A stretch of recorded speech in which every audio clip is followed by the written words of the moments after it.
ৰাইজ আকৌ আহিলোঁ দেই অন্য এটা ভিডিঅ'লৈ। আজি হৈছে দেওবাৰ এটা মই আজি ৰেচিপি লৈ আহিছোঁ। এইফালে মাছখিনি মই ফ্ৰাই কৰি লৈছোঁ আৰু এইফালে বুট আৰু পদিনাৰ আমৰ সৈতে এখন চাটনিও বনাইছোঁ। এইফালে লৈ লৈছোঁ বেঙেনা আৰু পেটু ভাজি বনাম মই। এইফালে তাৰ কাৰণে মই বেঙেনাখিনি ধুনীয়াকৈ এইফালে ভাজি লৈছোঁ। এইফালে ফ্ৰাই মাছ আছে আৰু মাছৰ লগত মই বনাম আজি আনাৰসৰ জোলৰ সৈতে মাছ।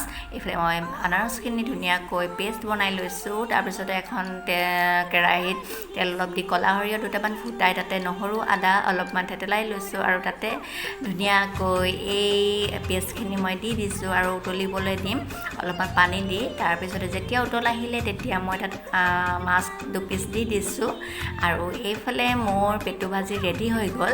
আজি দেখিছেনে মোৰ এই দেওবৰীয়া থালিখন। এইফালে কঁঠাল গুটিৰ লগত মই দালি লৈ লৈছোঁ আৰু এইফালে লৈছোঁ দাংবডিৰ সৈতে আলু ভাজি আৰু এইফালে লৈছোঁ অকণমান আনাৰসৰ সৈতে মাছ, এইফালে পেটু ভাজি আৰু এইফালে হৈছে পদুনাৰ বুটৰ চাটনিখন। হৈছেনে বাৰু লোভনীয় থালি? ইয়াৰ কোনবিধ আপোনাৰ প্ৰিয় হয় জনাবচোন দেই। পিছে আৰু এই ৰেচিপিটো আপোনালোকে ট্ৰাই কৰিব পাৰে। টেঙা মিঠা এটা সোৱাদ আহে, বহুত ধুনীয়া লাগে খাই। পিছে মই এতিয়া ৰৈ থাকিব পৰা নাই দেই, খাই লওঁ। আজিলৈ আহিলোঁ, বাই।